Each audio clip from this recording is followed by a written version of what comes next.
Selamat kembali ke Slot Erika yang seterusnya. Pada hari ini, Kak Husnia ada bawa buah limau. Buah limau ni bagus untuk adik-adik sebab ada vitamin C. Kak Husnia ada bawa banyak hari ini. 1, 2, 3, 4, 5 buah limau.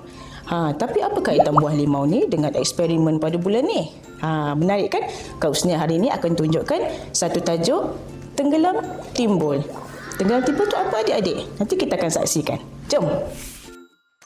Okey, bahan yang kita perlukan, mangkuk, air dan limau. Adik-adik dah sedia? Mari kita mulakan. Yang pertama, adik kena sediakan semangkuk air. Jangan terlalu penuh. Kita nak masukkan limau-limau kita nanti.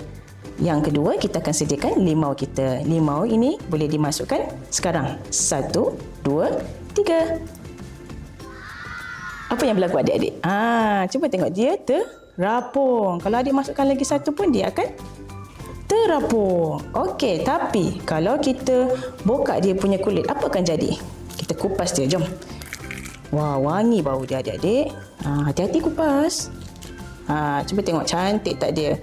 Okey, untuk buah ni kita akan tengok adakah dia akan timbul atau tenggelam. Okey, mari kita cuba. 1, 2, 3.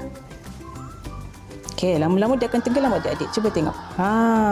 Dah jatuh ke dasar.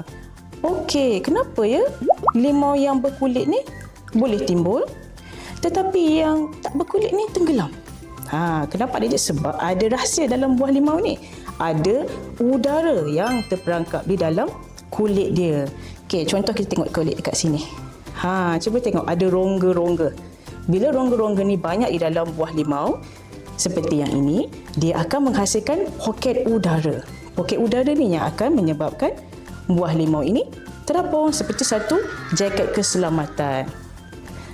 Itulah dia yang dinamakan tenggelam timbul. Menarik ke adik-adik? Nanti adik-adik boleh cuba bersama dengan ibu bapa atau guru-guru. Selamat mencuba.